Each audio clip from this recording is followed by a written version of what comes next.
And now, from beyond our dimension, this is the JeffMara podcast. Here's Jeff. My guest is Isabella Greene, metaphysical specialist, spiritual healing, and author in service to the evolution of consciousness of the ascension of humanity. Since her powerful reawakening, Isabella has dedicated her life to multidimensional work, which extends beyond the limitations of 3D. Isabella, thank you for joining me today and welcome. Thank you for having me, Jeff. It's a pleasure. Isabella, you've had one, traditional NDE and then one self-induced. So let's start with your traditional one first and go from there. Well, it wasn't exactly traditional. I had a drug overdose back in New York City where I was living the life of a rock star, although I was not a rock star myself. But there was a moment when it was probably a bit too much for my system, and I just found myself on the couch convulsing and foaming at the mouth, and and bleeding out of my nose, and there was no one around. I was by myself, and then everything just went black, and couple seconds or a second later, I was standing in my room looking at my body. That was a morning. I just got back home from a really eventful evening, and for some reason I decided that would be a good idea to continue the evening back at home. And so that led to that body just going into the overdose symptoms, and I stepped out of my body, and I was looking back at my body just going through terrible stuff, but I had no feeling for it or anything. It was just interesting that I was observing my body there going through all that. And then all of a sudden I started feeling like I'm being vacuumed into a windy spot. So I turned around, and there was a spot which very quickly opened, like a white light spot, and it very quickly opened into like a tunnel of white light, and it was like a vacuum cleaner. It was so powerful. I felt like I was just like a little particle. I got sucked right into it, and flying through it wasn't pleasant because I was kind of tumbling around, and then I was really happy that once it spat me out, into the white nowhere. That's how I called it. It was just like the completely white space with nothing to look at. And finally it was quiet. It was silent. I didn't feel any pain. I was very light. The energy was, I didn't have a body anymore. So I started looking around, and while I was looking around, I wasn't seeing anything. But then next thing I knew, there was this being that kind of floated towards me or walked towards me. I didn't really notice where he came from. And it was a typical presentation of what we know as Jesus. And it didn't occur to me to question what that might be, because that's what we see everywhere, a man with long hair and a beard and white dress on. And I wasn't religious at that point, but I did kind of turn to conversations with Jesus when things were tough. I went to St. Patrick's Cathedral in New York City to pray. And so I looked at these images, and that's who seemingly appeared next to me. And the feeling of that unbelievable love, like his eyes were just filled with that pure love. And my soul was starved for love at that point. I was exhausted. It was in New York City. It was constant fighting for survival and sex, drugs, and rock and roll, and corporate career during the day and all that at night. And it was just too much. And I was exhausted, and love was nowhere to be found. Like that kind of feeling that I experienced during that presence, when that presence came up, and it was emanating. And he asked me, "Do you know why you're here?" And I said, "No, like why?" In the back of my mind, I was like, maybe I just died. But I just wanted him to answer. And I said, "So no, why?" And he said, "It's not your time yet." But being there was so delicious. I just wanted to stay there next to that incredibly loving being in that space where nothing hurt. My soul didn't hurt, my body didn't hurt. It was just so peaceful and quiet. And I said, he said, it's not your time yet. And I said, I don't want to go back. Can I stay here with you, please? Because I'm so tired of fighting for survival and just this whole lifestyle that I'm living.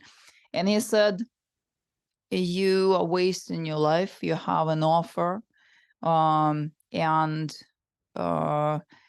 at that moment, you have a gift to give or something like that, he said. And I felt such sense of guilt that I literally he was right. I was wasting my life. I was not productive in any good way. And I was just kind of bouncing around New York City.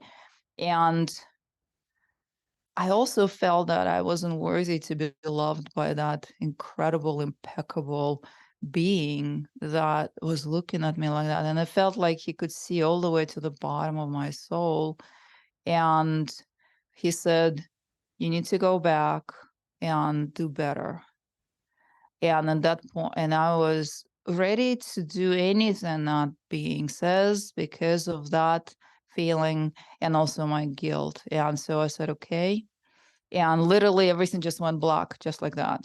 And then I felt that heaviness of the body and the pains and stiffness, and it was just awful. And when I finally came to and looked around, it was nighttime. Meanwhile, this whole thing started in the morning. And then when I checked the time, 22 hours went by. So I was dead for a while. I think they sent me back way past my body's expiration time. So here, but at that point, when I came back, I was like, dang, I can't believe this happened. I want to go back there.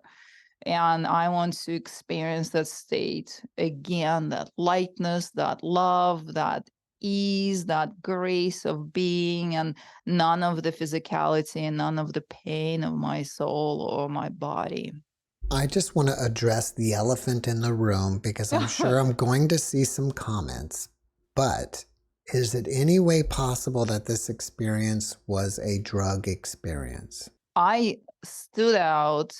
I stood outside of my body and watched it convulse and watched it bleed and watched it foam at the mouth. And after that, I was moved into the tunnel of white light. So because I am familiar with astral projecting, and I've been astral projecting since I was 17 till about 24 for a number of years, I know that this is what happens when you first astrally come out of your body. You can turn around and see it right there. So you're not in your body anymore. And so this makes me sure that it wasn't a hallucination of some sort, because otherwise I would not have been able to observe my body as an observer from a different vantage point. What I find fascinating is when you were looking at your body, you didn't have any feeling for it, as if you Yeah. didn't care about the body anymore. Is that the same feeling when you do astral projection like you did prior? Well, no, astral projection was deliberate. So I wanted to get out of the body. And I knew I was going to, at that point, I knew I was coming back to the body. That was my intention. And so the body, I just would put my body into a really deep relaxation for the purpose of coming out in my astral form so I could explore the astral dimension right there. But here, I don't know, I did not feel concerned about what's up with my body at all. I was just looking at it like, and it was going through its symptoms, and I just turned around and went into the tunnel of light.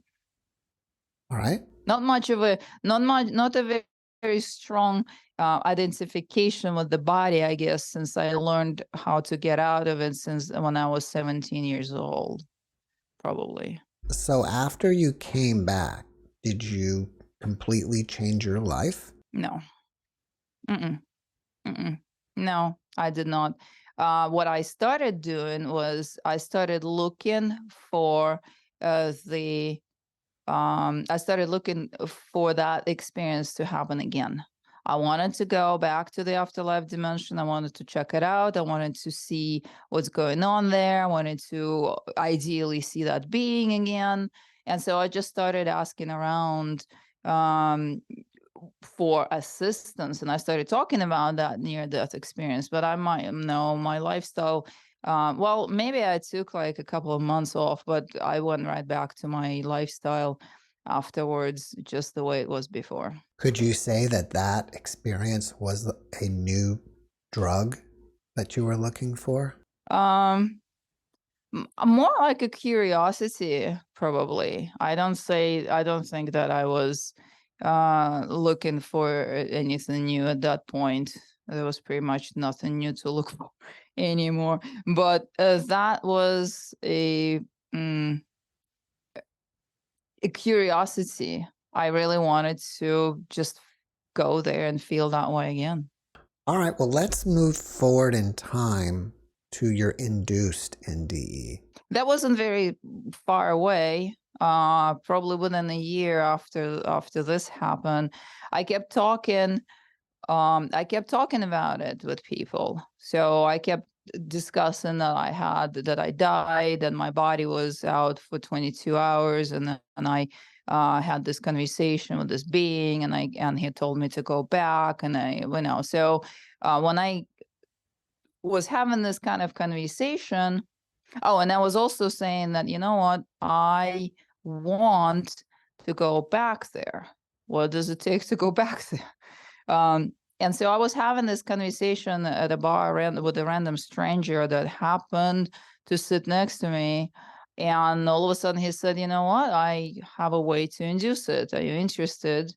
And I said, most definitely I'm interested, because by that time I already saw programs about the tribal shamanic practices where people would be put in and also what happened in the pyramids, that the people would be put in the near-death experience deliberately so that they can also have an expansion of some sort. So I knew that it was possible and there were ways to do it.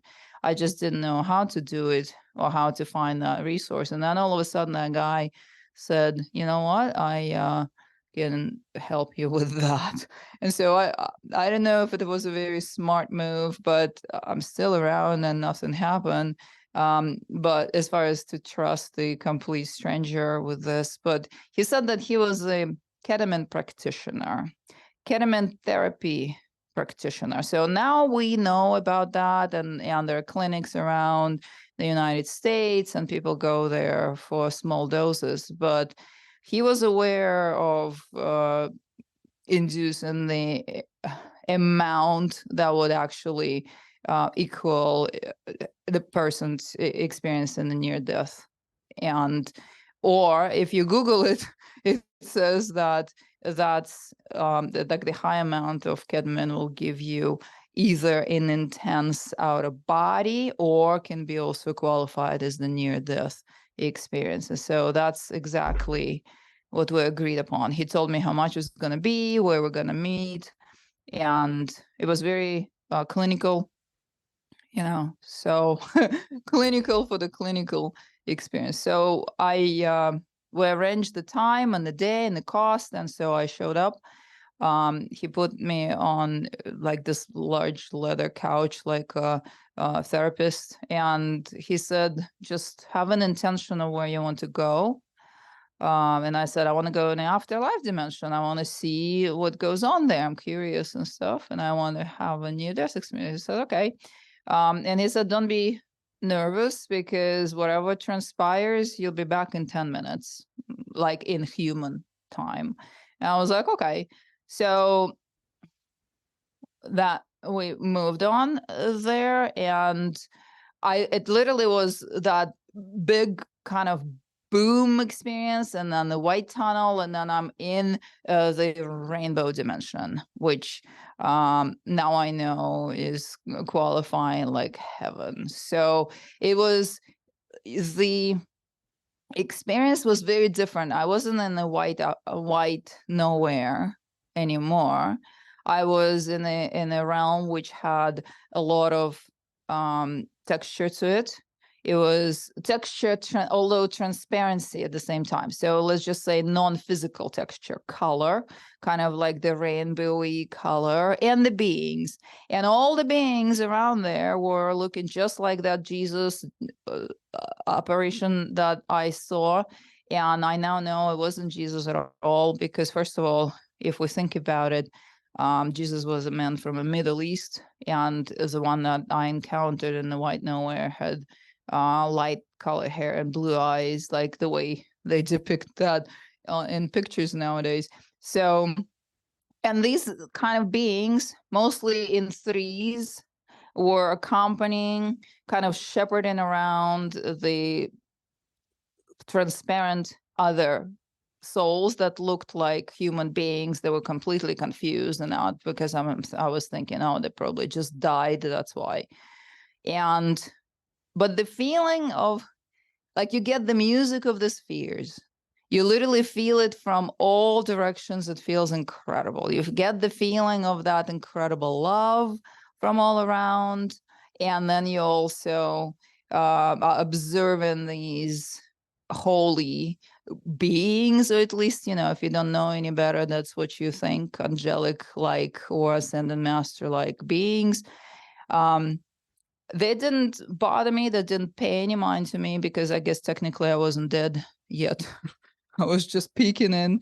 And then it felt like I wasn't there for 100 years, and I could have stayed there for the rest of my life, because just again, that feeling of complete peace, complete silence, complete lack of any sort of discomfort or pain, and just so good. And the love, like you feel that love from coming, as if you had cells, you'd feel it in your cells, and so it was such a beautiful realm. And the next thing I knew, everything went black, and boom, I'm back into my body, and it feels so heavy, like, whoa, what happened? Like you just landed into concrete right there. Yeah, so that was my induced one, and that is something that stayed in the back of my mind, because it looked like a station, like a transition, like a station where they were sorting out or shepherding all these souls. I didn't want to interrupt you, but I had a guest previously that is a medical doctor that had an NDE one night while at a bar doing ketamine. So well, no, if he's able to sit up, he's not going to have a near death, because you have to have so much ketamine that it's called K-hole, which is like the body is not able to stay upright. I guess he snorted it or whatever. Yeah. And then he was flat out on the ground. I mean, it just wiped him out, and he was gone for like, I don't know how long. In human terms, it only lasts 10 minutes, the entire thing, no matter how much you take. But for the soul experience and the other side of that whole process, it feels like an infinity, like you were gone forever. Right. It's an incredible feeling. Right. And I just like that this is a confirmation that ketamine can do that. I mean, I don't know the amount that he took at the club, but it was enough to where he, I guess, wound up flat on the floor. He had an NDE and came back. Yeah. And you have to, if you're doing that socially, you have to really watch it, because there's an in-between phase where you're going to feel that you're not able to operate your body, but you're still conscious and able to talk. And then there is just a bit more, and you're flat out on your back. He had thought he died, and he had realized, I guess, he was dead, and he thought it was too embarrassing for his family to discover him dead in a club. So that's kind of what made him want to come back. Right. See, the same. So this is, I discuss in my book the reasons that the handlers of the reincarnation cycle and also the beings that you meet during your near-death experiences use to get you to go back. And that's guilt or shame. Right here, he felt ashamed to be found. I felt guilty and ashamed of myself too. So I agreed to go back. And then there is also such thing as love trapping, which means that you're being told that, hey, your family members will be waiting for you in the next incarnation, or that loved one that you promised them on their deathbed or on your deathbed that you were going to incarnate with them and love them again, or maybe you're going to be finally able to reconnect with that soul you've been chasing around for centuries. So all of these are carrots, and all of these are tactics to keep you agreeing to the only one choice that is presented. You're not presented with any other choice. They might tell you things to make you think that they're offering you something else, but they usually just run you in circles until they find a weak spot in your state of being, and then so that you agree or you even hesitate. As soon as you start hesitating, I kind of feel a little ashamed here. A little pressure will go on, and you'll be like, okay, I'm going back. That's it. Quite a number of my near-death experiencers do have new abilities afterwards that they didn't have prior. Did you experience that? I wouldn't have known if I did, because I was in a lifestyle that did not allow me to have any abilities or have awareness of any abilities. Like I said, I worked in the corporate environment during the day. I had a really demanding job in the financial services industry, and during the night, I was a full-on rock and roller. And so there was no room for awareness of having abilities, maybe, but I don't remember. Why they come back with abilities, I have a theory about that, is because you do get to touch for a moment the innate state of that part of your soul that is sitting as trapped within the physicality of this experience. And so that energy, that frequency is higher than your own, that vibrates your soul and that remembers. When you come back, it also vibrates, your energy vibrates your DNA, and your abilities are written within your DNA. We all have abilities. They have been reduced to nothing. And it takes an effort now to have them restored, or there are other ways to restore them, like having a near-death experience. So are you saying that while you're there, you may connect with your higher self? Not the higher self, just a part of you that's a little higher in frequency, in the state of being, that what we are aware of or what we experience while we are inside or within the physical reality. You use the word transition station. Yeah. And sometimes near-death experiencers end up in a room and then eventually come back, which in a way kind of sounds like a transition station. It's not like a heavenly realm or somewhere beautiful and amazing. It's a room. And to me, that seems a little odd. I know that the presentation depends on what you expect, and also depends on your state of being, because it's a very flexible realm. The after death, the whole after death experience happens within the astral plane, and within that plane, The reality is very flexible, and you will receive the presentation that that is going to be most comfortable for an individual and the most believable for the individual. So, for example, if a person is complete atheist and doesn't believe in the heavenly realm and does not believe in the um, angelic beings or the ascended masters or any of that, they might end up in a room with their deceased loved ones. But I posit that these are still the handlers of the reincarnation cycle, and it just presents you with what you're going to believe. If you are a believer and have a connection with Jesus like I did back then you're going to experience that kind of presence. It will be the most convincing for you. If you are a believer, let's say, I don't know, in Krishna, you're going to see that kind of being presented to you. But all of that, in my opinion, is the representation or the shape that as the handlers who are the shape-shifting beings take to convince you one way or another, or one way really, get back to your body and or go and agree to take another incarnation on Earth. Is it possible that people go to other realms and bypass the handlers? Because some of my experiences will end up in realms where I feel like it's like the unified field, where for a while and while they're there, they know everything. Yeah, Or they'll end up in outer space, or they'll end up in realms where it doesn't seem like it's part of this reincarnation cycle. right. And I have had only three,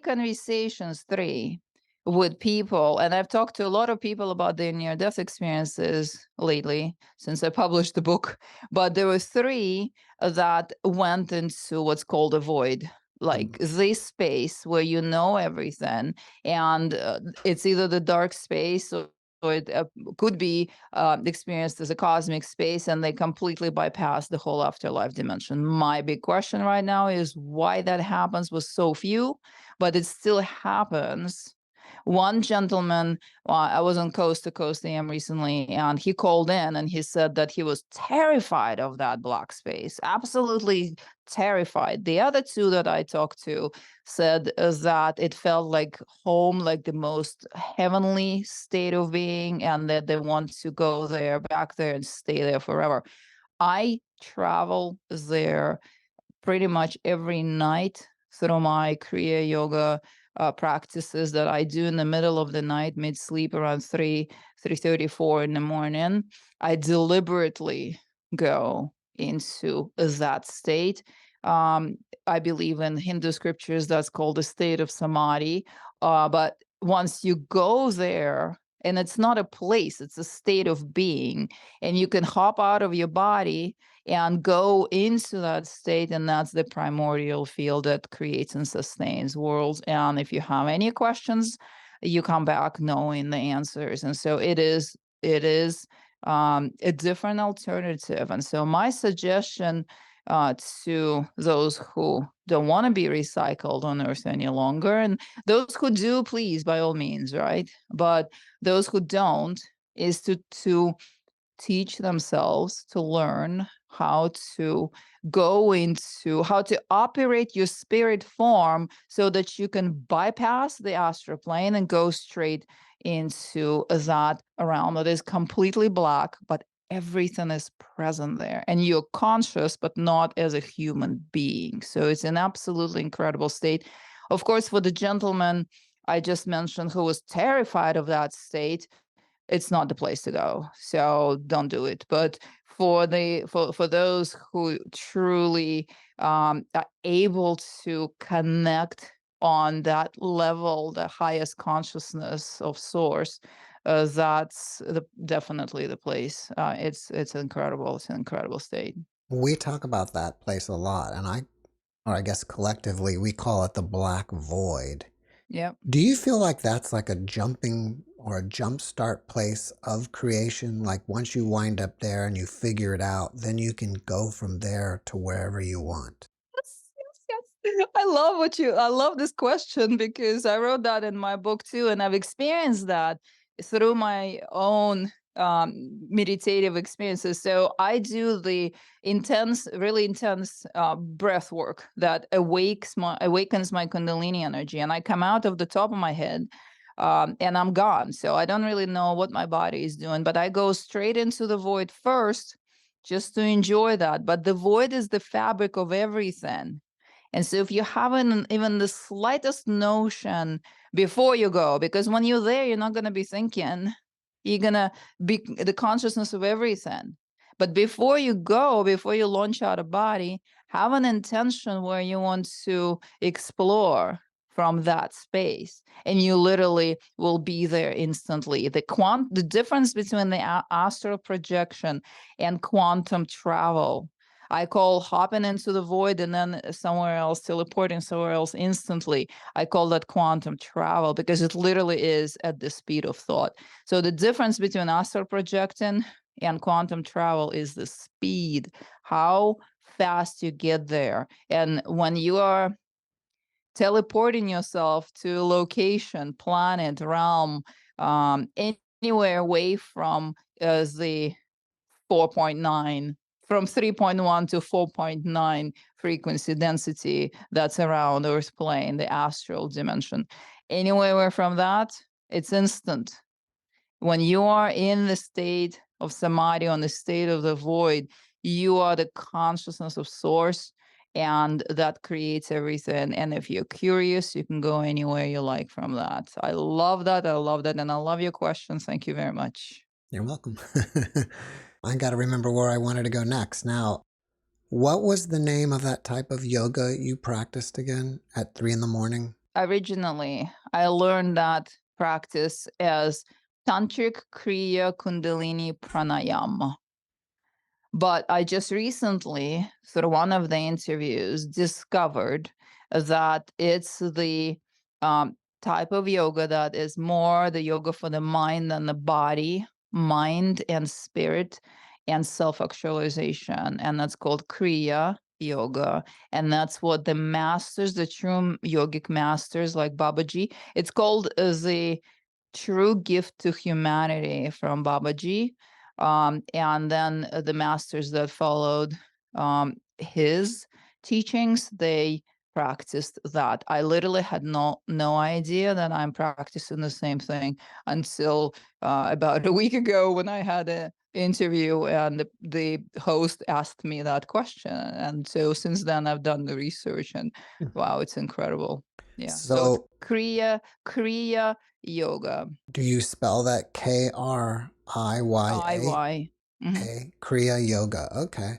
Do you think that for people who have never astral projected or had an NDE, they can still have that experience? Or do they have to have some kind of crossing of the veil that makes them more susceptible? As a matter of fact, I would recommend going straight into quantum travel. If you are going to learn to go out of body, I recommend utilizing this practice to go directly in and bypass the whole astral plane. So, because if you try to go out of body through astral projecting, you're going to be hitting the ceiling there.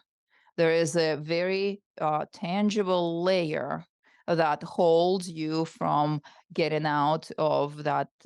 I just numbered 3.1 to 4.9 D dimensional frequency. So you're going to be hitting that ceiling, and you're going to be encountering beings that are going to be interfering with you. And if you try to push through, I have someone that used to do that, try to bust through or push through. You can't, because it feels like you're in this gooey, sticky place state, because that membrane separates Earth reality in the astral plane from the dimensions of the higher realms. And so I definitely recommend to start right away from learning the practices that are going to assist you to awaken your Kundalini energy for a rocket fuel, and then launching out of body and going bypassing the astral plane altogether. So are you saying with astral projection, you can't get to 5D? You're only going to get to 4.1 4.9, or yeah. 4.9. You're not going to get there. It's Yeah. interesting. What about this? Now, your book is called How to Exit the Reincarnation Cycle. And I'm going to go out on a limb here, but are you saying that if you want to exit the cycle, when you cross over, don't go to the light, look for the black void? I didn't say that. There's this theory about don't go into the light, and I don't have any opinion about that, because the light, once you see the light, chances are it's gonna suck you right in. That's it. It's too Like there's late. no, yeah, it's too late. What my recommendation is, teach yourself to operate your non-physical form while still alive. So on your deathbed, you're not doing the intense Kriya Yoga breathing or anything like that. You would not need to, because you will be coming out of the body anyway. But because you've already paved the way straight out of the earthly realms, including the afterlife dimension, then you can just direct you there. It will be a familiar route.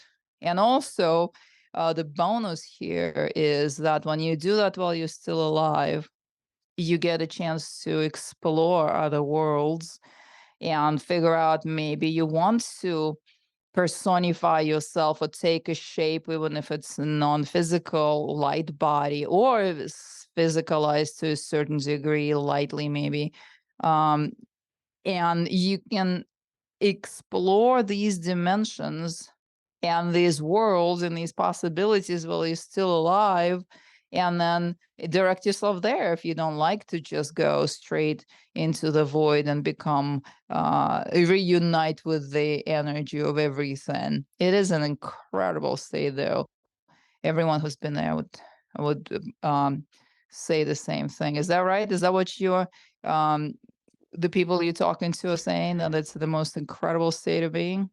You mean just basically being out of the body, Being in the void, in the black in the void, you black call it. void, or with like what you would say the handlers? No, in the black void. Many times in the black void, people will say it feels velvety. Sometimes they'll say they have that overwhelming feel of love like you get with the handlers. And then Nope. sometimes, Not like with the handlers. I'm just saying they get that kind of feeling, that M- loving feeling. many octaves higher than what you experience with the handlers. Right? I'm only going by what people tell me, but Yeah, of course. some of the people will say that while they're there in the black void, eventually they will see light, and they'll either go towards the light or the light will pull them into it from the black void. So that's probably not the same, because not the same state or in the same location, if you wish, because in the primordial field of primordial quantum field, primordial field of information, the source consciousness, there's no light there. It's completely black. That's it. The dimensions, if you wish to visualize that like the human linear brain prefers in layers, the dimension immediately below that is when the light enters and starts giving the form to consciousness. So you can choose, I guess, so you can experience some sort of form, because light comes in and mixes in that way. That's what I heard, but I have not seen it. I have seen that, and I have been in the black void for 9 years, almost every night, a few times a week. Sometimes it doesn't happen, although I do the practices every night, but sometimes it doesn't happen. But when it does happen, so I can say that I've had enough experience with the black void to say that there is no light there that pulls you in. What about feeling velvety? You experience that? Um, Let me think about it. To experience that, it feels maybe you can describe that as that, but you don't have a body and you don't really even have the memory of yourself as the actualized human form right here as your ego expression and your individuality. So there is nothing to really feel that it's velvety, but I guess you can describe that as that if we as that state. But it's also, I would say, it's like liquid velvet, if you wish. That would be. But the main idea is that it's the state of consciousness. It's consciousness of source, and you experience the presence of absolutely everything, and at the same time there's nothing around. And I think that this is why the gentleman who was terrified of that place uh, experienced that kind of fear, because human consciousness is or a human mind is trained to expect some sort of, I don't know, terrain and presence. And here is like you completely, it seems like you're completely by yourself. But if you stop panicking and relax and tune into, you will realize that there is more consciousness of company, if you wish, in there than anywhere else that you would be aware of. So you're saying that in that realm there are lots of other beings? No, because nothing is actualized there. Nothing is physicalized and nothing is shaped into the beings. Well, maybe other consciousnesses, like what you are as you're there. There's only one consciousness there, and you join it. Okay, so you just become part of it. Yeah. The number of minds in the universe is one, and that's it right there. So who are the handlers and what is their benefit of cycling us back through? The handlers are the beings who are maintaining the reincarnation cycle around Earth plane. And the reincarnation cycle around Earth plane is like the California hotel. You can check in anytime you like, but you can never leave. So once you come in, and I remembered in one of my experiences, I remembered when I was in a distant world and in an entirely different state of being, light body being, and I decided that I want to go and experience Earth plane. That was the first entry. And since then, I've been recycled here for centuries. So the handlers are the shape-shifting beings. Some call them archons. Some ask me if these are the reptilian beings. I don't really know exactly because I have never seen the actual real one without some sort of shape that they're putting on for performance, for being convincing.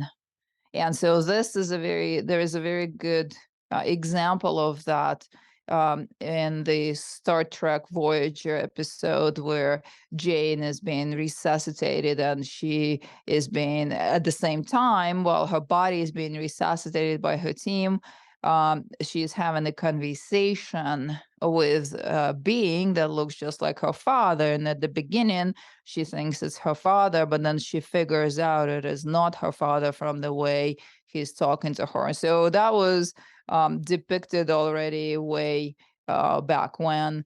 But that's just an example. And the benefit for them is the energy that human beings produce during suffering.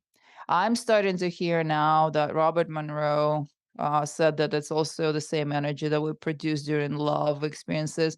I do not agree with that, but I have not read his work, so I've only heard about it from people lately.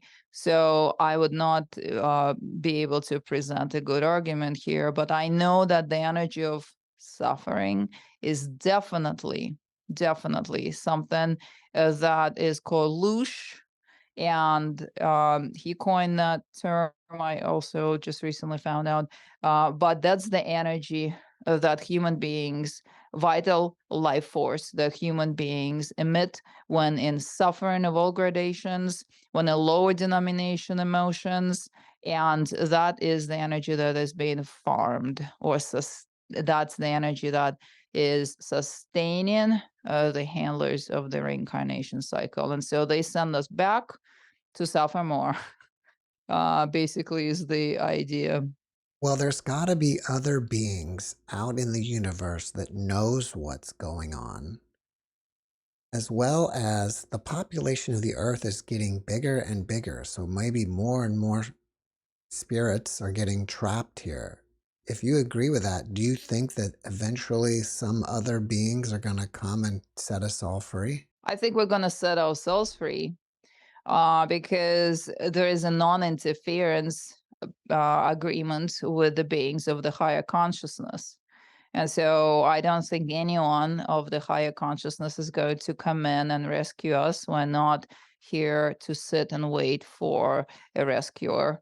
But I think we all can, those who want to get out, because you'd be surprised, there are thousands of people. I gave a workshop on this, and there were half the audience were asking me, like, why would I even want to get out? Oh, I like it.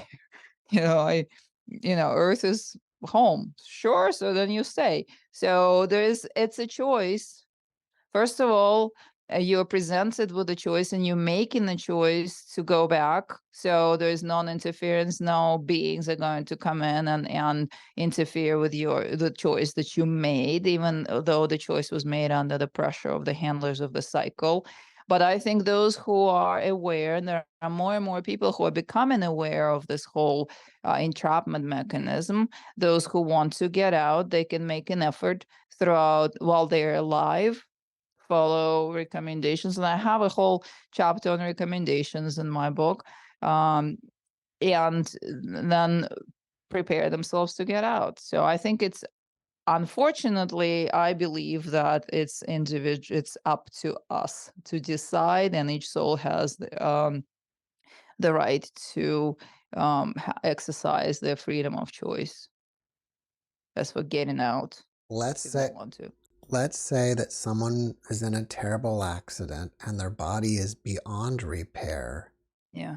So now they're there, and they have to be reincarnated. What do you know about how things work and how you are actually reincarnated? What I know is that those who died in a horrible accident unexpectedly at a young age, they usually return right back into their own families as new children, or the neighbors' families, or somewhere where they can continue interacting with their families, or their loved ones, or their close ones, because the soul experiences that interruption and unfinished business, so to speak.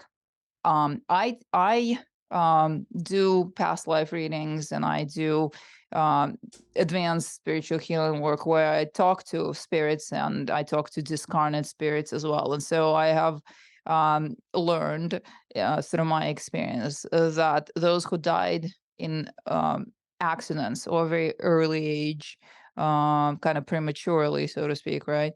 As then they return right away. Those who passed away naturally, they kind of prefer to take a little rest, usually in the heavenly realm.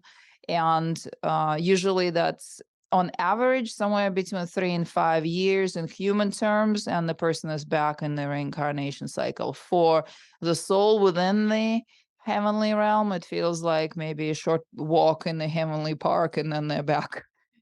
So that. But how that works, it works the same way. You come out of the body, you get pulled into the tunnel of white light. You're presented with a life review where the beings, whomever they are, be that any presentation that you're going to be most susceptible to believe, they're going to tell you, oh, you made these people suffer, now you have to go back and suffer too. Or you didn't do so well, there's this whole purpose for you, go back and start fulfilling that, or whatever. And you say okay, and then you rest a little bit in the afterlife heavenly dimension, and then you're back to earth. So that's the thing, but I also saw through my healing work where I was asked to accompany souls that were passing. That was at the very beginning of my career. I don't do that anymore, but I used to. And I had a few cases where in parallel with the white light tunnel and the beings that were the typical angelic looking beings, there was also a different tunnel present. And when the soul would come out of the body, they would look, and decide which one they go into. And the second tunnel that was present was a non-terrestrial um, presence representation. Usually these are a little more like blue color to the beam or to the tunnel, and the beings are waiting, but from what I've observed, they're not allowed to interfere. The soul has to make that decision themselves. So I've observed one specific soul, it's in my book too. When she came out of the body, she looked to the left, to the right. She looked at the beings with the blue tunnel, the non-terrestrials, and then she looked at the ones that looked familiar, the whole white robe and glowy faces, and she went with that. And it all just folds right into itself if you are observing it from the perspective of a spirit, just whoop and gone, and then the room is just empty and there is just a dead body there. Some of my guests experience encountering other beings on the other side that you could classify as ETs, kind of Yeah, like these blue beings, which you are speaking right. of. Yeah. So that's fascinating. I have seen two types of beings waiting for the soul to come out. I've seen the little ones that are very typical, similar to what we know as the typical gray depiction. They're smaller and with big eyes, and there'll be usually a group of them. And it was pretty funny because they seem to have some sort of like soul accounting system or whatever, because they had like a smart glass thing like waiting to record that the soul came with them. And the other ones that I saw also are more like the insectoid type of beings.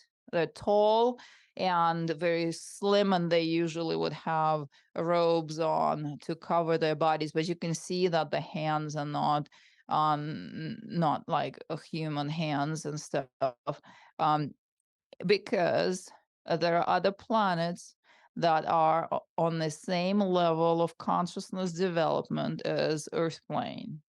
So between 3.1D to 4.9D across the universe that are participating in our reincarnation cycle too. And I have a story in my book, the experiences story, the story of the person who negotiated with the handlers and kept refusing because he was prepared for that moment very well in his mind. And the last offer that they gave him before they tricked him into getting back into the body during the near-death experience was to go to a different planet. And they even showed him the planet because he asked for that. And he said that it felt lighter and more pleasant and less stressful, but it was still not, he was aware that it was still within as the kind of dome that encompasses all of the worlds that participate in our reincarnation cycle and also have reincarnation cycles of their own. That's amazing to think about, that these handlers have multiple worlds that they're running these cycles on. I would suggest that each world has a different set of handlers, but I don't really know for sure because I have only seen the kind of beings that greeted the soul, like I just said, when it was just first coming out, and they didn't look like our typical handlers, over here. I think that it's kind of like a system where each part has its own handlers, but they're all under the whole umbrella of the worlds where reincarnation exists. With another guest, we spoke about that the Earth realm is like a galactic prison, and where out here on the edge of the galaxy, and that's where they put all the bad spirits as well as the ones that are rebellious and the troublemakers. Do you There think is that's possible? that belief.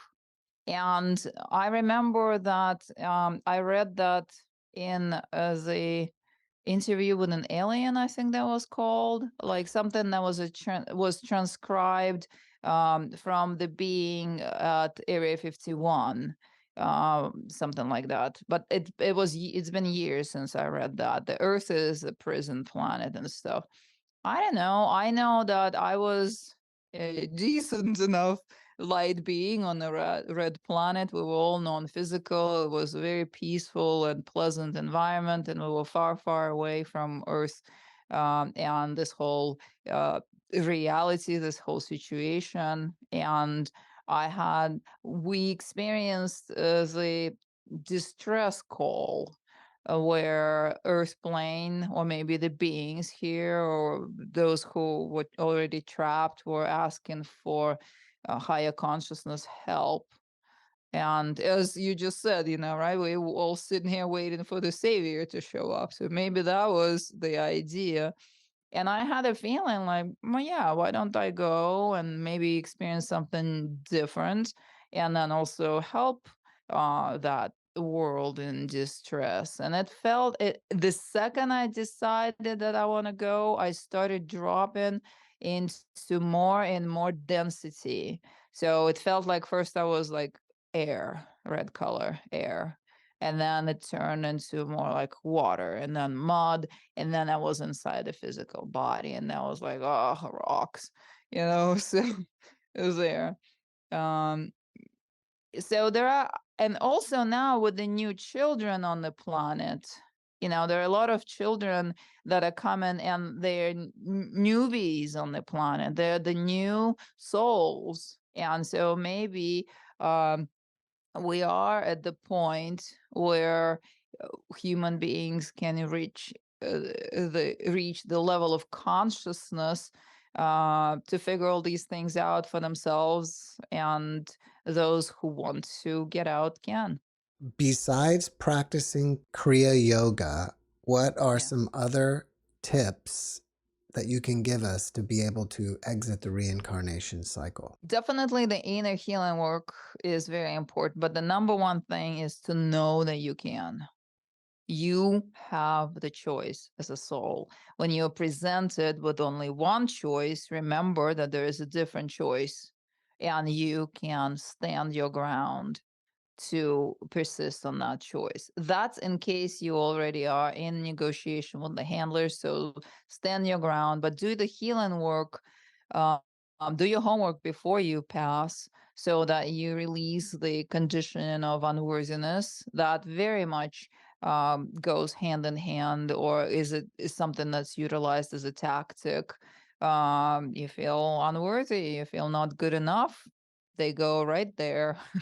And that's it. Do you agree? So guilt, unworthiness, um, doing the inner work to move past that. It's challenging because our entire reality right now with the industries and everything stands on maintaining human condition of unworthiness, and it's been also passed on from generation to generation for centuries. But you can do it if you decide that you're ready to do it. And then also releasing all vows that you made to the loved ones are going to come back. I love you next lifetime, that kind of stuff. If you made that vows consciously, unconsciously, maybe go through a ceremony or a process to revoke all the vows that bound you to this realm.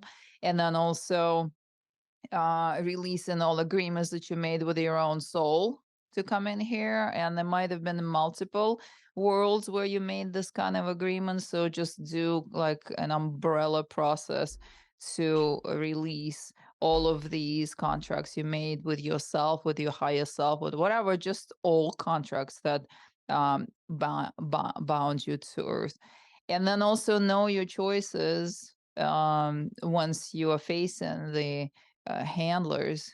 right there. But that's kind of the hard way, meaning you are going to be harassed and you're going to be pressured and they're going to look for your weak spot. And so it's better to just practice the yogic technique and the breath work that awakens your life force, your kundalini energy, that very much supports your out of body travel, and teach yourself how to operate yourself, your spirit, um, your non-physical form, the tiny part of the soul that's living in this reality, how to get it out. Learn that while you're still alive. And in that way, you are kind of bulletproof, meaning you're no longer subject to even having negotiations with the handlers. Isabella, many people are comforted by these near-death experience videos because they know that their loved ones are on the other side or okay. Can you comment on that? And they are okay, because if they are within their reincarnation cycle, they are just enjoying their heavenly realm, and it's very pleasant there. But for those who really want to connect with the people who came out of their physical bodies, they can. I do this in my sessions. I don't deliberately do it, but very often I work with people who are grieving, and during the course of the session, when I'm in the altered state, I'm able to receive a message for these people, and they feel very relieved and comforted that their loved ones didn't go all that far. I think the whole idea of loss and death that we here misunderstand a little bit is that it's the person is gone forever and no longer accessible. But they're very accessible. The only part that is done with is the physical form. And also people predominantly grieve the experience with this person, their relationship with this person. Oh, I will never again sit with my mom and have pancakes. And they start crying, because that is the loss of that physical experience. But if they sit and make pancakes and call their mom as in spirit, they might feel a little wind on their face, or they might feel all of a sudden the lights will flicker, and all of a sudden the song that them and their mom loved will come on, and your device wasn't even on, but all of a sudden it like got turned on by all by itself, and the song is playing. Or a bird will sit on the window and remind you, because birds carry the messages from the other side very well. And so those who want to tune in, they can use a photograph. For example, look through many photographs of your loved one, and you would notice that there'll be one or two that, as if they're right there, as if they're talking right to you, as if they're so present. So connect with that one and just calm your mind.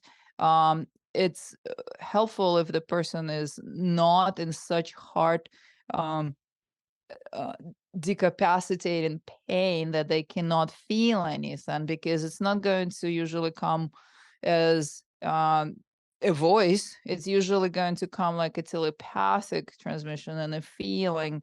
You can learn to translate that into words, but connecting with the loved one who is on the other side through their picture is the easiest point of access. And also there is this beautiful person, Sonia Rinaldi, who created devices that actually generate images and voices of the souls from the other side. So when you watch these transmissions, or the documentary about her, or maybe even reach out and see if you could have her connect, then it just shows us that they're not that far and you can connect with them. It's not the same as in the physical, but they're not gone. forever. They're not completely lost. Isabella, after watching this podcast, people may want to reach out to you and ask you questions. Are you open to that? And if so, how do they reach you? I don't really have the availability, unfortunately, to be answering questions because I have a healing practice. So I have a full-time job where I do sessions for people, but I also do consultations sometimes and mentoring calls. And so if a person schedules that, then we can discuss their questions, but ideally more than one question because so that we can spend some time. They can reach me at isabellagreene.com. Right there is my website, and there is a request a session form. So generally, the only way they can interact with me is if they're taking a session with me, and I offer really powerful um, healing work, and also I channel during the sessions, and I do energetic activations during the sessions, which help people step into their abilities and ideally step into the highest potential available for them. And if they want to get my book, Leaving the Trap, How to Exit the Reincarnation Cycle, they can get it on Amazon.com. I believe you have a YouTube channel as well, right? Yeah, I do. Oh, yeah, I do have a YouTube channel where I discuss a lot of things. And so a lot of questions might be answered there. And there are also comments of people who people put questions there as well. And I do my best to, address that. And quite a few people are on Facebook where I share material as well. And I'm about to open a group, like a new group, Existing Reincarnation group, specifically catered towards this subject because I'm getting so much um, attention from all directions. People wanted to discuss it. So I want to just put it all in one place. But yeah, my schedule is pretty intense with the sessions. Ever since the Matrix movies, do you think that is the catalyst that had people become interested, if even aware of this Matrix system? Possibly, but I think it's only happening recently. When did the Matrix come out? Matrix came out at least 10 or 15 or more years ago, right? But it's only now that we're finally reaching the level of consciousness where there are a lot of people who are aware of the situation and the structures in the matrix itself. I think back in the day when that movie came out, it might have awakened a couple of people, or made a couple of people question, but I think it probably was looked as entertainment by majority of people. Now, however, that movie is very much something that people refer to because I think the human consciousness and the readiness level had to reach where we are at today to be able to process this kind of information. All right, Isabella, for a lot of people, what we've talked about may be scary or pretty dark. So before we go, can you give us a last positive message? Beyond the ideas of right doing and wrongdoing, there is a field. I'll meet you there. I don't see any of this as dark. I see that the information is to assist each and every soul to be able to have the freedom of choice. And once you have the information and you have the awareness that there is a choice, then it's entirely up to you what you do with yourself. And in that way, you're out of the trap. So I see that as a door that is open and invites people who want to have a choice to actually be free and sovereign. Isabella, thank you for that message and thank you for being my guest. It is my pleasure, Jeff. Thank you very much for having me on the show. Thanks for watching the JeffMara podcast.